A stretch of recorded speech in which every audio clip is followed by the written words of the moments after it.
جو متحدہ بنگال کے وزیر اعظم تھے،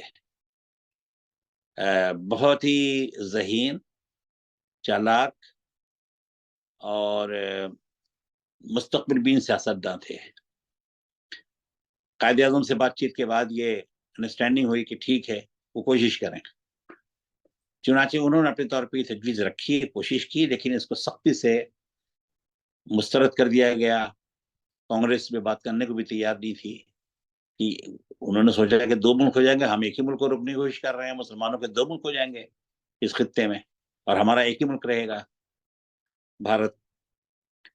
تو یہ چیز نہیں ہوئی، تو پھر یہ ہوا کہ ٹھیک ہے، پھر پاکستان کے ساتھ رہیں گے۔ کچھ علاقوں میں بنگال کے باقاعدہ ریفرنڈم ہوا، اور رائما کی بھاری اکثریت پاکستان بنانے کے حق میں تھی۔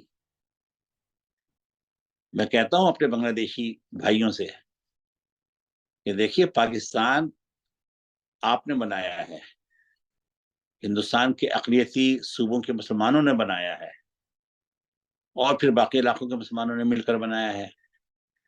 تو پاکستان جنوبی ایشیا کے مسلمانوں کی مشترکہ میراث ہے۔ اب عملاً تو ایک ملک نہیں ہے ہم اور آپ، لیکن تاریخ میں تو ایک ہی ملک ہے۔ آپ الگ ہو گئے، اچھا ہوا کہ برا ہوا، اس بحث میں پڑے بغیر آپ الگ ہو چکے ہیں، اور 52 سال ہو چکے ہیں۔ اور پاکستان میں تو یہ بھی پروپیگنڈا خوب ہے کہ بنگلہ دیش ہم سے آگے نکل گیا، بنگلہ دیش ہم سے آگے نکل گیا۔ اس پر کوئی بات میں نہیں کرنا چاہتا اس وقت، اس کا موقع نہیں ہے۔ وہ کتنا نکلا ہے اور اس کے نتیجے میں کیا قیمت دی ہے، اور نکلا بھی ہے کہ نہیں، تو یہ خود ایک موضوع ہے جس پر کبھی بات ہو سکتی ہے۔ تو یہ بنگلہ دیش جو آج ہے، جو پاکستان سے آگے نکل گیا ہے، انورٹڈ کاماز میں کہہ رہا ہوں، یہ بنگلہ دیش بنتا، میرا سوال ہے کہ کیا یہ بنگلہ دیش بنتا اگر پاکستان نہ بنتا؟ اگر پاکستان قائم نہ ہوتا اور بنگال اس کا حصہ نہ ہوتا، مشرقی بنگال، تو کیا پھر بھی بنگلہ دیش بن جاتا؟ ایک ایسے پاورفل مرکزی اقتدار سے کہ جس میں موجودہ پاکستان بھی شامل ہوتا ہے، موجودہ بنگلہ دیش بھی شامل ہوتا ہے، اور پورا ہندوستان بھی، کشمیر بھی، اس پاورفل طاقت سے، مرکزی حکومت سے بنگلہ دیش نکالنا، کیا یہ ممکن ہوتا؟ ہرگز ممکن نہیں ہوتا۔ پاکستان نہ بنتا تو بنگلہ دیش بھی نہ بنتا۔ اس سے میں اپنے بنگلہ دیشی بھائیوں سے کہتا ہوں کہ پاکستان آپ کا محسن بھی ہے، اس تاریخی حقیقت کو آپ سمجھیے اور مانیے۔ زبان سے اقرار کرنے میں کچھ خطرات ہیں، اگر آپ کو کچھ دباؤ کا سامنا ہے تو زبان سے بے شک اقرار نہ کریں، لیکن سمجھیں تحریک پاکستان کے تمام ہیروز آپ کے ہیروز ہیں۔ قائد اعظم جو 47 میں پاکستان بنانے میں کامیابی، 48 میں اللہ کے پاس چلے گئے، تو اس کے بعد جو کچھ الزام پاکستان پہ لگایا جاتا ہے اس میں تو قائد اعظم شامل نہیں ہے۔ تو قائد اعظم آپ کے بھی بابا قوم ہیں، آپ کے بھی ہیرو ہیں، اور ان کے ساتھی بھی۔ لہٰذا احسان فراموشی نہ کریں، تاریخ کو مسخ نہ کریں ہندوستان کے کہنے پر۔ تو میں یہ عرض کر رہا تھا کہ سارے ہندوستان کے مسلمانوں نے پاکستان کا قیام ضروری سمجھا۔ ان مسلمانوں نے بھی کہ جن کو معلوم تھا کہ ہم پاکستان میں شامل نہیں ہو سکیں گے، اور پاکستان بنانے کے جرم میں جو ہندوستان کا ملک ہوگا، ہندوستان کے لوگ ہوں گے، حکومت ہوگی، وہ ہمارے سے اچھا سلوک نہیں کرے گی، اس کے باوجود سب سے توانا آواز انہی خطوں میں رہی جو آج ہندوستان میں مسلم اقلیتی علاقے ہیں۔ ان کے ذہن میں یہ بھی نہیں تھا کہ ملک بنے گا تو ہم جا کر کے اس سے استفادہ کریں گے، وہاں بس جائیں گے، اور وہاں سونے کی کوئی کانیں ہیں جو ہم جن پہ قبضہ کر لیں گے، یا دودھ کی نہریں بہتی ہیں جس سے ہم استفادہ کریں گے، ایسا کوئی تصور نہیں تھا۔ اگر ہندوستان میں 45، 46، 47 میں اور اس کے بعد بھی بہت بڑے پیمانے مسلم کش فسادات نہ ہوتے، تو ہندوستان سے جو لوگ ہجرت کے پاکستان آئے ہیں، یہاں تک کہ مشرقی پنجاب سے جو لوگ ہجرت کر کے اس طرف آئے ہیں، میرا اپنا خیال یہ ہے کہ اس میں سے شاید 10%، اور بہت مبالغہ کر لیں تو 20% لوگ ہی آتے ہیں، 80% لوگ یہاں نہ آتے. تو حالات نے بھی بہت سارے سوشیو پولیٹیکل اثرات ڈالے، ڈیموگرافی چینج کی، اکانومی کو تبدیل کیا. تو حالات کا بھی دخل ہوتا ہے کہ فسادات نہ ہوتے، بہت کچھ نہ ہوتا. لوگ اس میں الجھے رہتے ہیں کہ پاکستان اس وقت کا وہ ایک یونٹ تھا، ایک متحد ملک تھا، وہ ٹوٹ کیسے گیا 24 سال میں. اس پہ ہر آدمی اپنی اپنی بولی بولتا ہے، لیکن جتنا میرا مطالعہ ہے، مشاہدہ ہے، سماعت ہے، سنتا ہوں، دیکھتا ہوں، پڑھتا ہوں، اس معاملے میں بھی پاکستان بڑا بدقسمت ہے کہ جو نریٹو اللہ تو واقعات کی جو تشریح بلکہ بیانیہ مقبول عام ہے اس وقت، وہ پاکستان کو مجرموں کے کٹہرے میں کھڑا کیے ہوئے ہے، اور تاریخ کے فیصلے کے بغیر ہی پاکستان کو ملزم کے بجائے مجرم بنا دیا گیا ہے، اور پاکستانیوں سے تسلیم کر دیا ہے. یہاں بہت لائن چلتی رہتی ہے کہ فلاں وزیر اعظم جائے، فلاں حکمراں جائے اور ڈھاکہ جا کر کے وہاں بنگلہ دیشیوں سے معافی مانگے. یہ معافی تو ویسے ماضی میں مانگی جا چکی ہے. میرا تو خیال ہے کہ جنرل مشرف بھی جا کے معافی مانگ چکے ہیں، اور میاں نواز شریف صاحب بھی اسی طرح کا جسٹر دے چکے ہیں. ایک اور سے بھی منگوا دی ہے معافی. یہ اس وقت ہوتا ہے کہ جب قوم بودی ہو جائے، قوم پہ حکومت کرنے والے لوگ بزدل ہوں، بودے ہوں، نہ تاریخ کا شعور ہو، نہ انسانی سماجیات کا، نہ بین الاقوامی تعلقات کا، بین الاقوامی قوانین کا. سیلف سینٹرڈ ہو، نیرو مائنڈیڈ ہو، ٹنل ویو رکھتے ہو، تو وہیں یہ سوال پیدا ہو سکتا ہے کہ پاکستان جا کر معافی مانگے. اور مثال دی جاتی ہے مغرب کی کہ فلاں قتل عام ہوا تھا، امریکہ نے کالوں کے ساتھ یہ کیا، بعض بڑی خطرناک، خوفناک، ہلاکت خیز بیماریاں اور ان کی دوائیں یہ امریکہ بہادر نے اپنے ہی کالے شہریوں پر آزمائیں، بہت اذیتیں پہنچائیں ان کو ان دواؤں کو چیک کرنے کے لیے. بعد میں مختلف اوقات میں کچھ کالوں کو جمع کر کے ان سے نام نہاد معافی مانگی جاتی تھی کہ ہمیں معاف کر دے. اس معافی کی کیا حیثیت ہے؟ کوئی حیثیت نہیں ہے. یہ تو محض تاریخ کو یا تاریخ کے بوجھ کو اپنے پر سے اتارنا ہے. مذاق ہے یہ. اب کوئی کہے کہ نہیں ماضی کے لوگوں کو سزا کیسے دی جا سکتی ہے؟ نہیں دی جا سکتی، ٹھیک ہے یہ بات، لیکن یہ حکمت عملی ہے ان کی. ایسا نہیں ہے کہ ماضی میں جو کچھ ہو گیا اب اس سے تعلق ٹوٹ گیا ہے. نئی نئی قسم کے واقعات، تجربات جاری ہیں. اگلا کوئی امریکی صدر یا کوئی کانگریس اس میں معافی مانگ لے گی. تو اگر یہ طریقہ کہ پہلے تو ظلم ڈھاؤ اور بعد میں معافی مانگ لو یہ حکمت عملی کا حصہ ہے، پالیسی کا حصہ ہے، تو پھر تو اور بات ہے. لیکن بنگلہ دیش کے حوالے سے ہماری نہ کوئی پالیسی ایسی ہے، نہ حکمت عملی ایسی ہے، نہ حکمت عملی کے ساتھ کچھ کیا گیا، بلکہ ہمارے حکمراں صرف فوجی نہیں، غیر فوجی بھی، ہماری حکمراں کلاس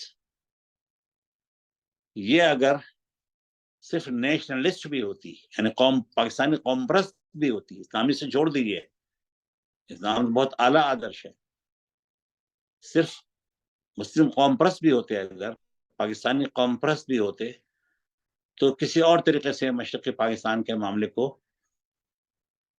طے کرتے ہیں. یا تو ساتھ رہنے میں کامیاب ہو جاتے ہم، یا علاحدگی بھی شریفانہ طریقے سے ہوتی. دیکھیے اسلام نے مرد و عورت کے جوڑے بنائے ہیں شادی کے ذریعے سے،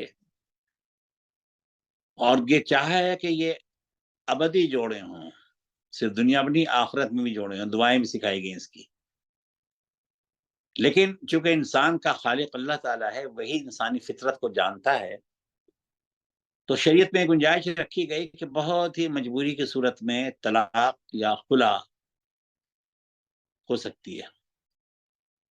اس کا طریقہ بتایا گیا، طلاق کا اختیار مرد کو دیا گیا، خلا کا لینے کا اختیار عورت کو دیا گیا، اور اس کے اپنے پوری تفصیل قوانین ہیں، تاکہ اگر کوئی جوڑا مل کے نہ چل سکے ہنسی خوشی، تو ایک دوسرے کے لیے زندگی کو جہنم نہ بنائے، شریفانہ طریقے سے ارادہ ہو جائے۔ اور قرآن پاک میں طلاق وغیرہ کے جو حصے ہیں ان کو پڑھنے سے اندازہ یہ ہوتا ہے کہ اللہ تعالیٰ طلاق چاہتے بھی نہیں، اگر طلاق ہو تو انتہائی شریفانہ طریقے سے ہو۔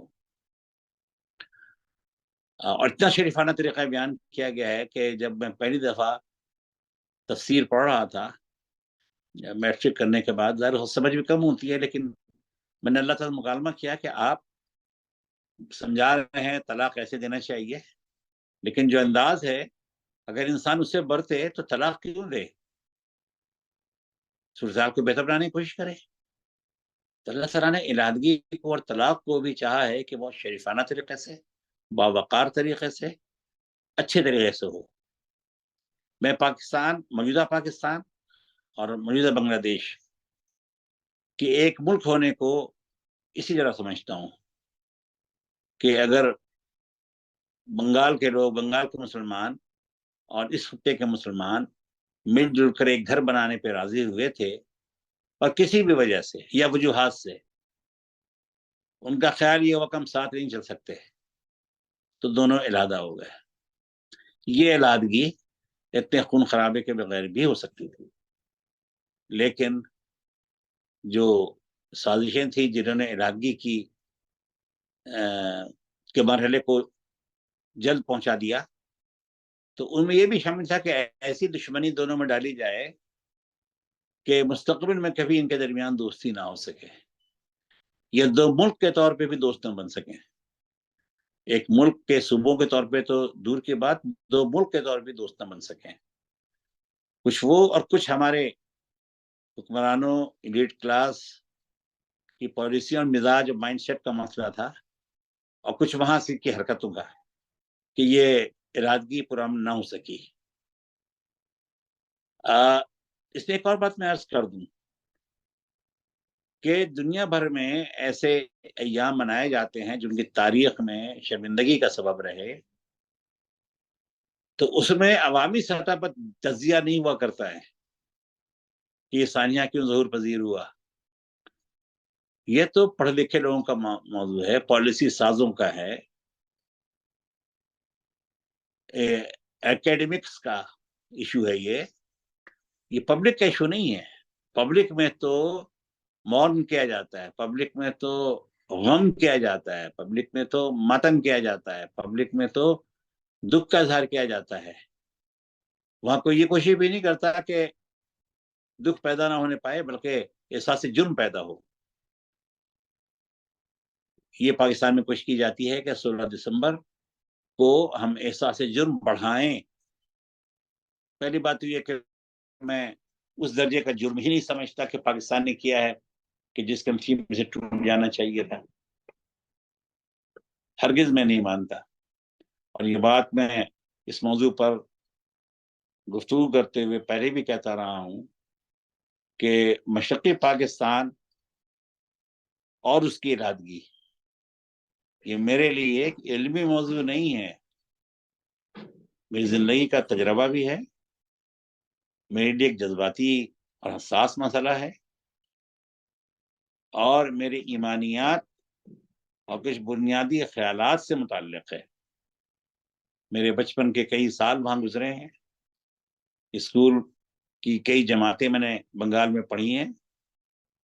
یہ ٹھیک ہے کہ اسی زمانے میں تقدیر ہمیں کراچی لے آئی، مشرقی پاکستان کے سانحے کا شکار میرے خاندان کے لوگ بھی ہوئے ہیں، کئی لوگ ہیں جن کا آج تک پتہ نہیں چلا، غائب ہو گئے باہر کہیں ڈیوٹی سے آتے ہوئے یا ڈیوٹی پہ جاتے ہوئے یا کالج جاتے ہوئے، کالج سے آتے ہوئے کچھ سراغ نہیں ملا کہ گئے کہاں وہ. اور بے شمار گھرانے اب بھی ایسے موجود ہیں. یہاں میں ایک اور بات کہوں کہ جس سانحے کو 52 سال ہو گئے ہیں، بچپن میں بھی دیکھے ہوئے لوگوں کی تعداد اب گھٹتی چلی جا رہی ہے، گھٹتی چلی جا رہی ہے. وہ تعداد کہ جو اس سانحے سے ڈائریکٹلی یا انڈائریکٹلی متعلق تھے، جنہوں نے کچھ ہوتے ہوئے دیکھا، تو ضرورت اس کی ہے کہ اس کو کہیں محفوظ کیا جائے، ان لوگوں کے تجربات کو، ان لوگوں کے مشاہدات کو. آج بھی ایسے لوگ ہیں کہ جن سے آپ ذکر چھیڑیں کہ بتائیے کہ آپ نے کیا دیکھا، آپ پر کیا بیتی، تو وہ چند منٹ کے بعد ہی اپنے جذبات پر قابو نہیں رکھ پاتے جب وہ بیان کرتے ہیں کہ کیسے لوگ قتل کیے جا رہے تھے اور ہجوم بھگا چلا جا رہا تھا ریلوے کی پٹری کے ساتھ، اور اس کو پکڑ پکڑ ان لوگوں کو ذبح کیا جا رہا تھا. تو وہ خود اس ہجوم کا حصہ تھے، اللہ تعالیٰ نے بچا لیا انہیں. آج بھی ایسے لوگ ہیں بھی، لیکن وہ سب بجھتے چراغ کی طرح ہیں. آئندہ تو وہ لوگ ہوں گے ہی نہیں کہ جو اس سانحے کے گواہ ہوں گے یا اس سے ڈائریکٹلی متاثر ہوئے ہوں گے. اس لیے اگر 16 تاریخ کو 16 دسمبر کو یہ یوم منایا جاتا ہے تو ایسا ہی ہونا چاہیے، اس کو منایا جانا چاہیے.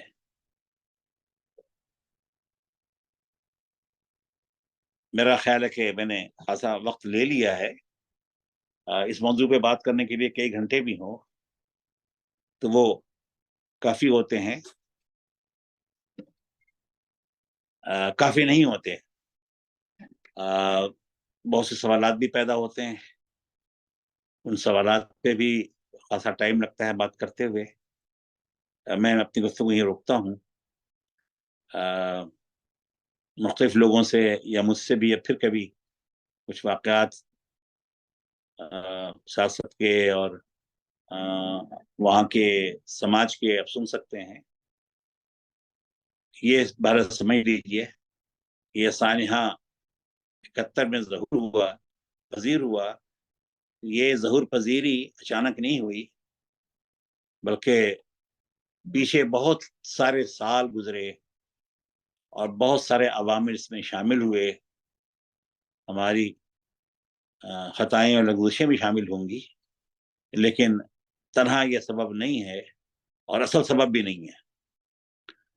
تو بہت سے عوامل تھے، ایسے عوامل بھی میں بتاؤں، اگر کوئی گناہ سرزد ہوا بھی تو اس گناہ میں خود مشرقی پاکستان کے لوگ بھی کم و بیش شامل رہے. پوری قوم کے اجتماعی گناہ تھے وہ. ایسا نہیں کہ وہاں سب معصوم تھے، بلکہ یہاں تو اس طرح پیش کیا جاتا ہے کہ مفتی بائنی اور وہاں کی جو اب حکمراں ایلیٹ ہے وہ تو بیچارے معصومین تھے.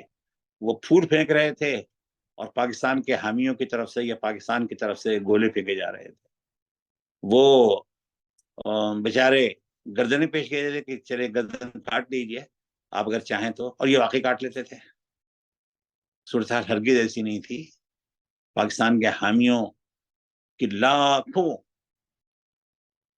کی تعداد شہداء میں شامل ہے، زخمیوں میں شامل ہے، بے گھر ہونے والوں میں شامل ہے، اور مشرقی پاکستان سابق کا بنگلہ دیش موجودہ میں رہتے ہوئے بھی اجنبی اور وہی مہاجر بنی کوئی موجود ہے، وہ بھی لاکھوں ہیں. تو جو چیز جتنی ہو اتنی ہی لینی چاہیے، محض پروپیگنڈے سے اور بیانیوں کے فیشن سے متاثر ہرگز نہیں ہونا چاہیے. میں یہ بات پہلے بھی کہتا رہا ہوں اور جب تک زندہ ہوں یہ بات کہتا رہوں گا. اور میں تو لوگوں سے کہتا ہوں کہ مجھے کوئی دھوس سے یا اپنی دلیل سے قائل نہیں کر سکتا. جس چیز کو میں ظاہری طور پہ جانتا ہوں اس میں میں کسی کہ کتاب پڑھ کر یا کسی کا کالم پڑھ کر، کتاب تو خیر کمی اب ہوتی ہے، کالم ہوتے ہیں زیادہ تر، تو اس سے میں متاثر نہیں ہوں گا. جس چیز کو میں صحیح سمجھتا ہوں دھڑلے سے کہتا ہوں. جیسے میں نے عرض کیا کہ بنگلہ دیشیوں کو چاہیے کہ پاکستان کو اپنا محسن بھی مانے، تحریک پاکستان کو اپنی تحریک سمجھیں، قائد اعظم محمد علی جناح اور ان کے ساتھیوں کو اپنا محسن مانیں. یہ سب نہ ہوتے تو بنگلہ دیش بھی نہ ہوتا. اور آخری بات اس سلسلے میں یہ کہ بس لوگ کہتے ہیں کہ بنگلہ دیش آزاد ہو گیا 1971 میں اسے انتہائی غلط اور قابل اعتراض اور گستاخانہ بات سمجھتا ہوں، بیہودگی سمجھتا ہوں. آزادی کے لیے ضروری ہے کہ غلامی موجود ہو، اگر غلامی نہ ہو تو آزادی کس سے؟ تو جو لوگ آزادی کا لفظ استعمال کرتے ہیں پہلے وہ بتائیں کہ مشرقی پاکستان کا خطہ کس تاریخ کو غلام ہوا، کس نے غلام بنایا، کس نے فوج کشی کی، کس نے حملہ کیا، کس نے قبضہ کیا، وہ یہ بتائیں. تاریخ میں ایسا کوئی عمل نہیں ہے. جب کوئی غلام نہیں بنا تو آزادی کیسی؟ ہاں علادگی کہی جائے تو بالکل ٹھیک بات ہے. جیسے دو بھائیوں کے درمیان، جیسے خاندان کے افراد کے درمیان، جیسے میاں بیوی کے درمیان علادگی ہو جاتی ہے، اسی طرح کی یہ علادگی ہے. مشرقی پاکستان اور مغربی پاکستان میں دونوں ساتھ نہیں رہ سکے، ساتھ نہیں چل سکے، علیحدہ ہو گئے. تو بنگلہ دیش 1971 میں پاکستان سے علیحدہ ہو گیا، آزاد نہیں ہوا. میری دعا ہے کہ اللہ تعالیٰ بنگلہ دیش کو واقعی آزاد کرے. جن شکنجوں میں وہ کسا ہوا ہے، اور وہ شکنجے ایسے ہیں کہ جو اکثر نادیدہ ہیں، انویزیبل ہیں، لیکن جس طرح سے وہ انڈائریکٹ غلامی میں جکڑے میں ہیں، اللہ تعالیٰ اس سے بھی ان کو آزاد کرے. اور اللہ تعالیٰ پاکستانیوں پر بھی بنگلہ دیشیوں پر بھی اپنا فضل و کرم فرمائے. اور ایک دوسرے کے لیے اگر دل میں ناپسندیدگی اور نفرت ہے تو اللہ تعالیٰ اسے پسندیدگی میں، دوستی میں، محبت میں تبدیل کر دیں. واخر دعوانا الحمد للہ.